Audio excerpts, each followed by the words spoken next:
sports is life, really.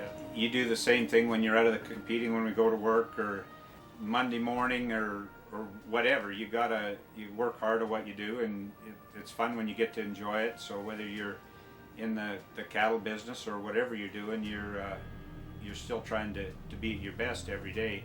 Mine is a little unique. It really helped me. I had an accident in '95, and my whole world got turned upside down with a spinal cord injury. So I had to draw from all my rodeo experiences to just get through the initial little while. But now it's been quite a while, and but you still use the same.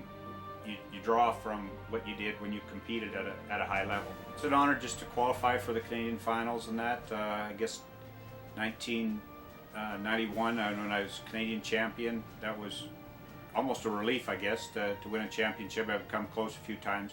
Winning the all-arounds 3 times also, 2 events, riding in a time which is unique in Canada. I was fortunate enough to be the champion, so that's something I worked hard at in both ends of the arena.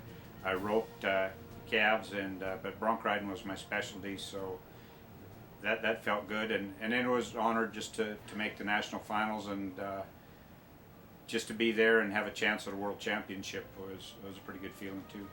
I had some big wins at some major rodeos, Houston and San Antonio. I seemed to do pretty good in Texas for some reason at the winter rodeos.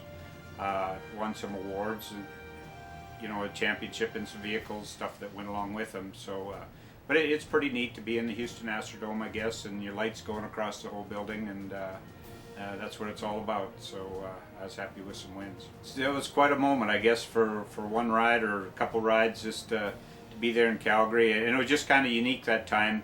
There was a lot of my friends in there, and they just happened to be U.S. Cowboys, and the format started in '82, and it was '90 that I come through and won Calgary. But that was, for one moment, that was a pretty good feeling. Like again, I was close a couple other times, but you have to get it done, and so that's what it's all about.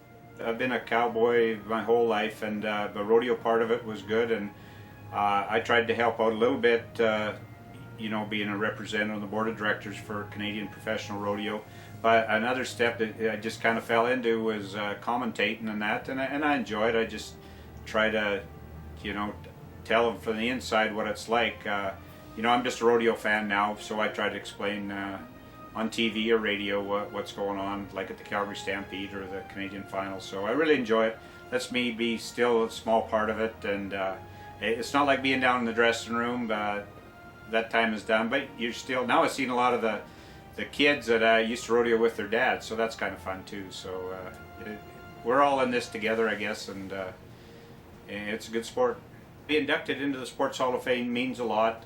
It's something, like I'm sure a lot of the athletes say, you never set out to achieve, but when it does happen, and kind of when it's all over, it's a pretty good feeling. So I think every year it goes on, you just you feel very honored to be in the Alberta Sports Hall of Fame. I know I represented Alberta well. I traveled all across North America, and it was always, you always tell them where you're from and where you're raised, and represent. I like the West, I like Alberta, and so it means a lot, and to be up there with the other great athletes that have come from this province.